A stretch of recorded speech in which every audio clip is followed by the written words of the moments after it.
Vet's like, look, you're not leaving with your dog today. I'm canceling all appointments. Within minutes, this could go bad. And if it goes bad, that's it for him. And he rushed me out. He's like, I don't mean any disrespect, but you got to go. Non Apologetic Nonsense. Bit of a sad one today, so if you don't like puppies, this may not be the one for you. But hey, if you like suffering, maybe stick around, there'll be something here for you. And quit making fun of my beard, alright? I'm dressing for the job I want. Homeless vagrant begging outside of the smoke shop. I'm halfway there. We had a bit of an issue. I'm losing track of days from everything that's happened. I think it was either 4 or 5 nights ago.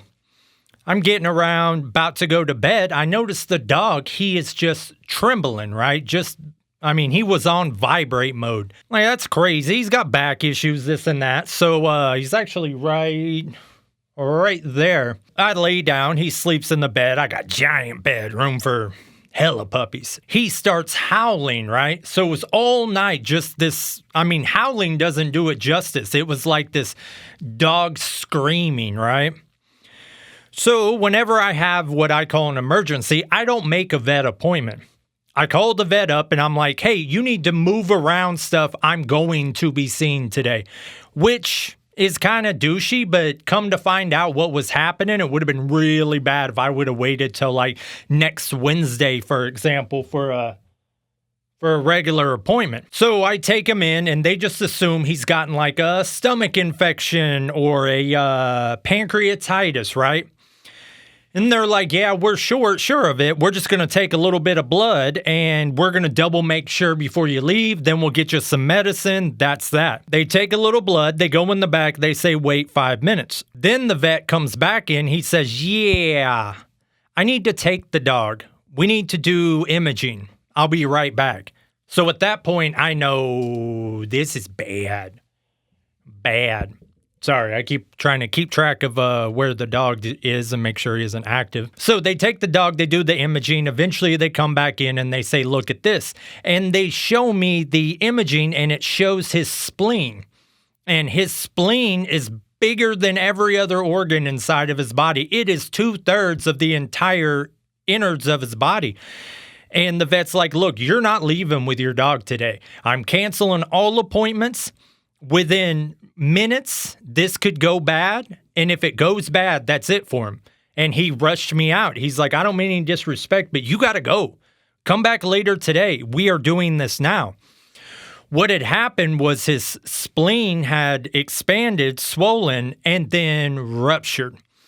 So it had to be removed immediately. So I wind up having to leave, and they call me a few hours later, and they're like, we're going to keep him overnight.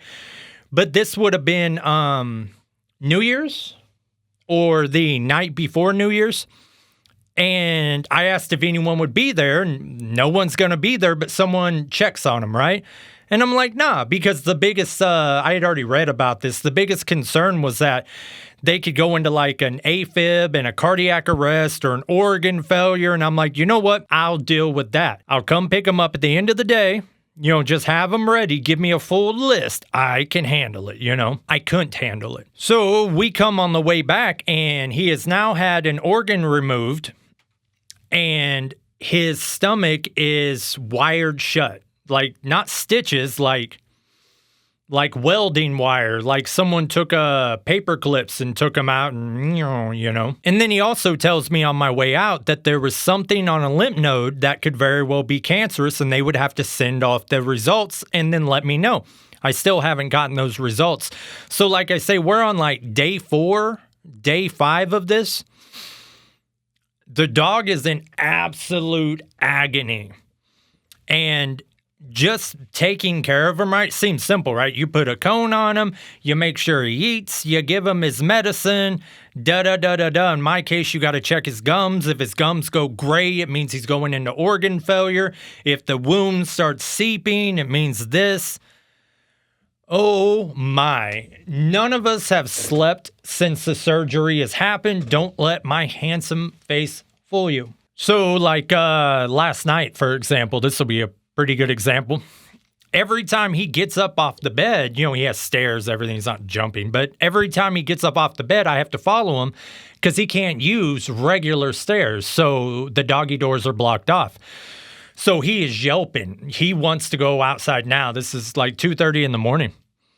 So I've been keeping like a hoodie and a pair of like pajama pants and boots and a hat right there by the bed. So I quickly throw my stuff on. I run outside, and this is just, he had to go to the bathroom, but this is happening about 4 times a night. And like I say, day 5, we're still at he's shaking constantly, barely eating anything. Apparently that's normal. Like I say, I have, with dogs, I have nursed them back to health before, especially with my last dog. It was almost surgery after surgery there for the last couple years, But that sort of begs the question, what does everyone else do in the situation like this? Because I'm self-employed, right? I can do whatever I want. Money is still being generated, because of the way my business works. The work I do this month generates me income next month and vice versa,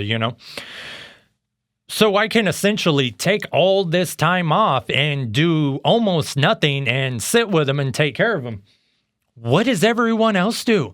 Like, am I just the crazy one here? What does everyone else do in a situation like this? Is there a service, the vet, a boarding, somewhere you take the dog? Because you can't leave him at home, because no matter what size cone you put on the dog, even with this bodysuit I got to cover the stitches while he sleeps, he can still get to everything.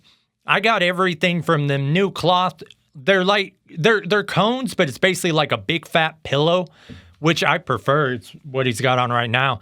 And then I got the cones that go to the tip of his head. And then I got a cone that goes way up here. He can still hook himself around. And even if he couldn't, he can take his leg and hit the scratches there and I bit my tongue. Ooh. But he can just hit the scratches. Oh, he's up and around. He can just hit the scratches there and rip that whole thing open in, within a minute of leaving him alone. What does everyone else do? Do you call a relative? Am I just the fact that I live alone and there's no one here to help? Is that the issue? Because I don't understand how anyone else could deal with this, or even how I could deal with it if I had a regular 9-to-5 job. I can remember the last major one my other dog had. This would have been years ago now. For the last few days, it was before I was self-employed, I had to get back to my job. Luckily, it wasn't far from the house. So what I did was I put him up in the hallway where he had food and water, but he couldn't get anywhere with like baby gates.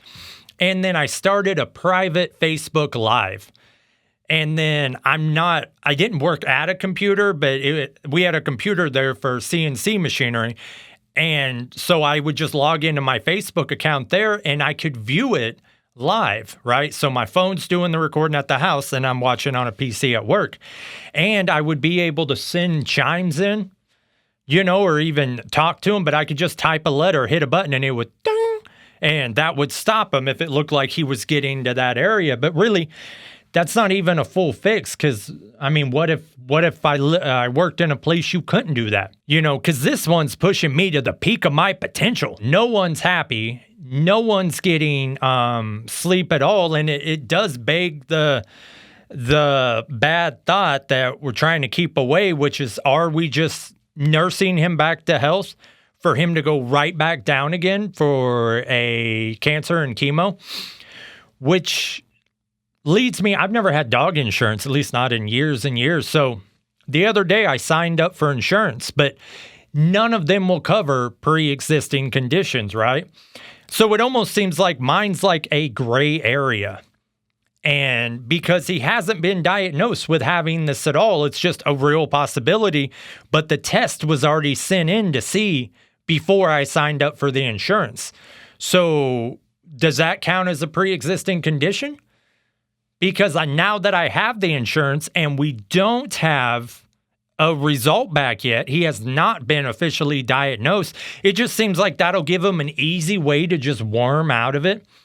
Maybe I'm wrong, but if he needs the chemo, hit it hard, hit it fast. And I'm the type of dude, I'm lucky enough that with the business I run, I do have a decent amount of income where, we'll just get it done until it gets to a point that's, of course, inhumane. But I would really like the insurance to pay for it, right? So I don't burn through my savings. We let the insurance company pay for it while I pay, $50 a month or whatever it was. But yeah. So I don't know, but it has turned this house and everything upside down for the past 5 days. Yeah, I just don't understand what everyone else would do. You just put him in a crate, but then he can still get to it, and you just say, fuck it, and hopefully when you come back, he's not ripped open with all of his gutty works out on the floor. I don't know. There is no happiness in this house. It is just misery, but I am the type of person that if it needs to be done, I will do it. If you don't care about pets, you probably think I'm the crazy one, and hell, maybe you're right.